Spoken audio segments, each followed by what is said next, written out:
All right, hello CUNA. I'm going to be reviewing the Idaho Power PSPS Power Shutoff presentation in CUNA, a library that was done on June 13th, 2024. Now, let's see if they have more. I want to see if I can watch these. You might hold off on that work until that FBI drops. So Substack has this nice feature where they create clips. This is about an hour long. For a voice that projects, but I'm going to do my best because we don't. Let me see if they have. I think I can see this. I uploaded it here. Here it is, the transcript.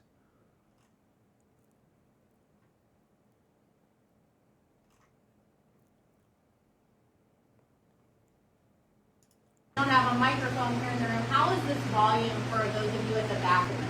Okay. How about this? If it gets difficult to hear, because I know we have a fan here, you can give me just kind of one of these cues. That helps me know that we just need to speak up and project a bit. So, welcome. Thank you all for joining us tonight. My name is Danny Sutter. I'm the Wildfire Mitigation Program Manager at Idaho Power. I just want to express our appreciation for each and every one of you for coming out at 6 o'clock tonight. And I'm guessing at a beautiful evening like this, there's other things you would rather be doing. Yeah.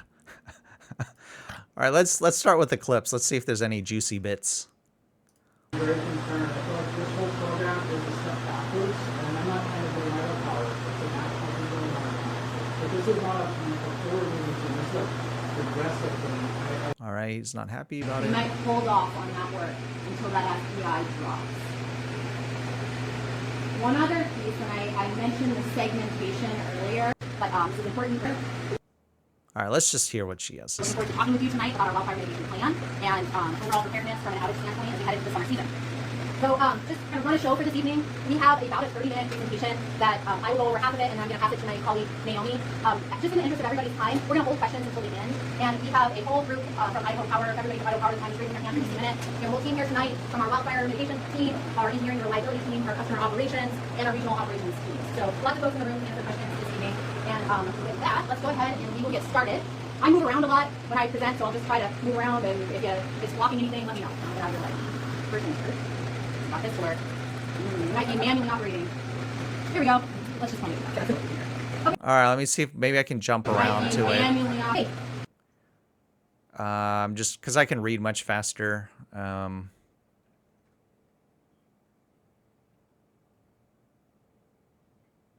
You may remember the heat dome that sat above the Pacific Northwest in June. So I'm going to just start with an overview of our service area. So for those of you that are not familiar with Idaho Power, we serve approximately 630,000 customers across southern Idaho and eastern Oregon. About 24,000 square miles is our service area. Next slide, please. Go back. There we go. Okay, and at the heart of our mission and the service to our customers is providing safe, reliable, and affordable energy. Tonight we're here talking about wildfire and our wildfire mitigation plan. And the values, safe, reliability, and affordability, those touch all elements of our wildfire mitigation plan. You get it to work? Great. Wouldn't be a presentation if you didn't have some better views, right? Okay, this slide, we like to start with this slide. For those of you that have been in Idaho for some time, or even if you're new to Idaho, Idaho is no stranger to wildfire. We're no strangers to smoke and the impacts that can cause wildfire. This slide right here, this is showing back in 2021, you may remember the heat dome that sat above the Pacific Northwest in June and into July. During that month, we saw temperatures in primarily Oregon and Washington, but also into northern Idaho, that were approximately 30 degrees or more above what the average temperatures were for that time. A lot of implications came from that, including some unprecedented wildfire events. But that was what was considered a 1,000-year weather.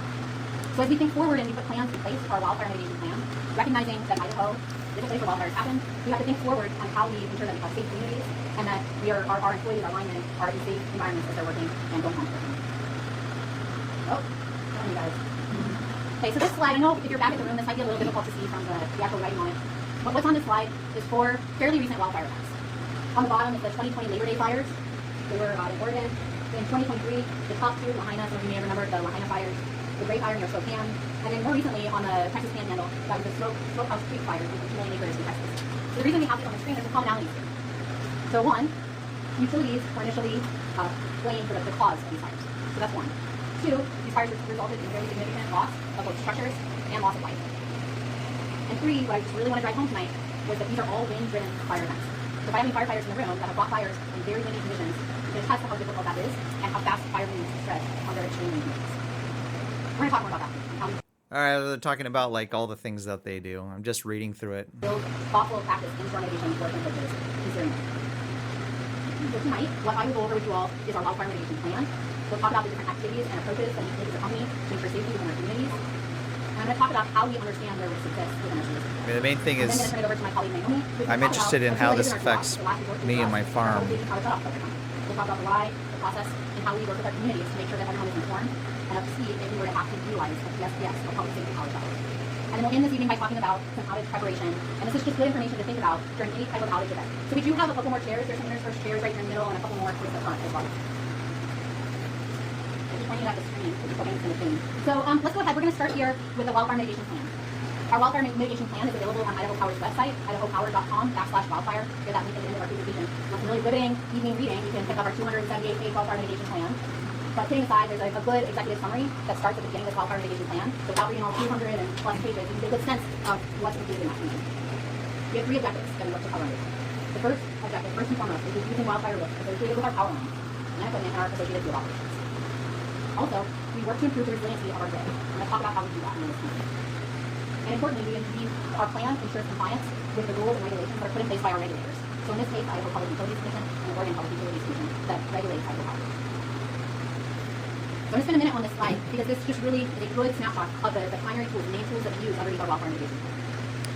Well, it looks like they have. I've looked online. They actually have a online presentation here.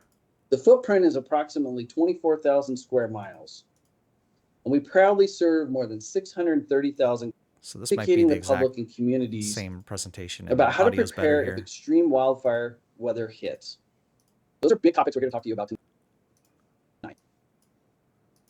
All right, let's go with her. See what she This says. is really important because this is where we're getting eyes on our equipment. We utilize a number of different inspection programs, both ground-based and aerial inspections, and this is how we can get out before fire season. We do patrols to make sure our equipment is safe and ready as we head into a summer season. Our enhanced vegetation management program is about pruning. PSPS means Public Safety Power Shutoff. That trees, limbs, anything that would interfere with our power lines. So this seems kind of like a nothing burger. Basically, Public Safety Power Shutoff, or PSPS, is when a company like Idaho Power proactively turns off power to an area where wildfire risk is high due to extreme weather conditions. The outage is an effort to keep our community safe. Basically, you know, if there's a fire and there's dry stuff, you don't want to be pumping electricity through there. PSPS is a last resort to prevent wildfires from trimming trees to wrapping poles. During times of elevated fire risk, we can also limit automatic re-energization of tripped lines, or increase the sensitivity of devices that automatically de-energize our power lines. While these measures may result in more frequent or longer power outages for customers living in or near wildfire risk zones, it's an important tool in decreasing wildfire risk and keeping our communities safe. Yeah, that makes sense. So, in terms of the zone, yeah, all of CUNA is within, if you are within a PSPS zone. Now it says active, inactive service area. Right now it does not appear to have any colors. So how will we be notified? Provide as much notice, but it seems like, you know, you can't always tell. 1 to 2 days prior to PSPS watch. So, and then 1 to 4 hours prior, you'll get a warning, and then the actual outage. So you have the contact information set up. All right, so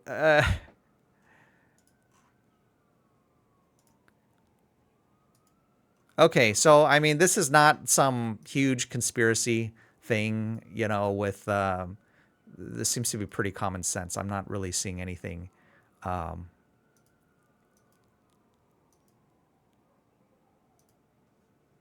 yeah, here you can see, I guess they talk about how you can look at the maps.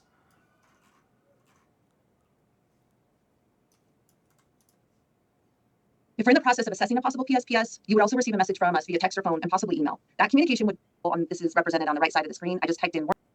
The short answer is all of you should be prepared for the possibility of a PSPS. But people living in or near those wildfire risk zones that John talked about have a higher likelihood than others of a PSPS. The PSPS impact areas may be a bit bigger than our wildfire risk zones because of the devices we rely on to turn off power quickly in an emergency. So to determine if you are in one of these areas, please visit the idahopower.com PSPS you see at the top of the slide. The map on the left side of the screen represents what you would initially see on the PSPS website. That's just an example of our service territory. Until you type in an address, you will only see the black outline, as I mentioned. To see if you're in the PSPS impact area, type in your address in the search bar that you see where my pointer is, and then the map will zoom into your address and show the PSPS impact area. In this example, this is represented on the right side of the screen. I just typed in Warm Springs Avenue, and you can see the search result shows up with that blue banner, but the background shows in purple. So that would indicate that you were in a PSPS impact area. It's important to note, however, that we're working hard over the next few years, including this year, to install more devices so that we can minimize the number of customers impacted during a PSPS. That's the segmentation work that John mentioned above. If we're in the process of assessing a possible PSPS, you would also receive a message from us via text or phone and possibly email. That communication would provide you the potential outage information we have at the time and encourage you to visit our website again for more information. During the PSPS, the impact area will show on the map in orange instead of purple, as you see here.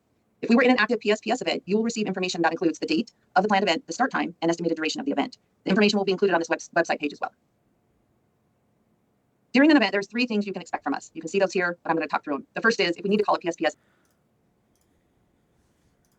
again, our focus is going to be about safety of communication throughout the event, is to provide as much advance notification as reasonably possible to help all of you prepare for the PSPS event. As much as we can, we'll keep you informed throughout the event using the text message and phone calls I mentioned above. We have meteorologists on staff who help us keep updated on prior to an actual PSPS. But if we have to call for any outage, you can always get up-to-date information about how to be prepared in case of outages.